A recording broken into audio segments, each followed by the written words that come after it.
今年拄好是台南運河通航滿100週年，台南市政府特別打造一系列的活動，要讓老中青世代攏會用在運河邊找到屬於家己的情感連結，對日前的運河光環境的營造、市集。5月1號連假，將要擱佇環河街來舉辦戶外音樂節的活動。市府配合下午特別召開活動宣傳記者會，並且公布2天的演出陣容。運河百年系列活動就要展開了。其實，人生很難碰到這個運河百年，一生大概只有一次吧。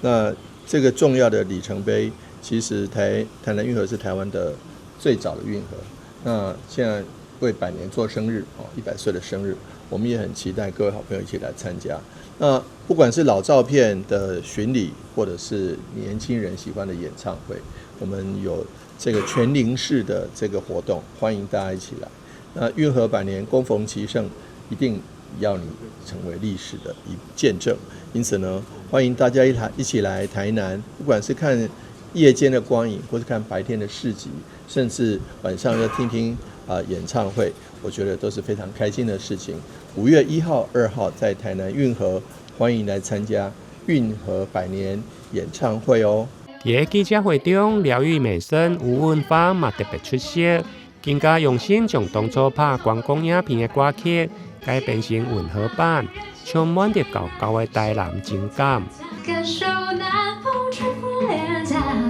天晴朗在水岸，哎呀，百年好，和我們一起享受浪漫，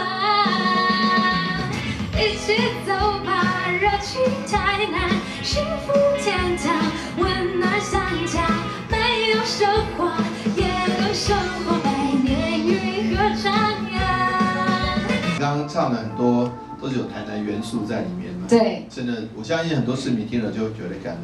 感覺非常窩心，有戀愛的感覺，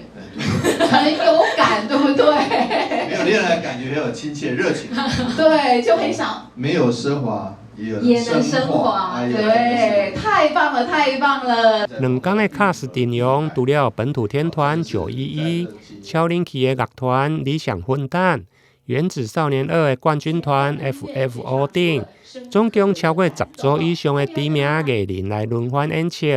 歡迎民眾千萬袂用錯過運河的百年慶典。台南新聞林榮根採訪報道。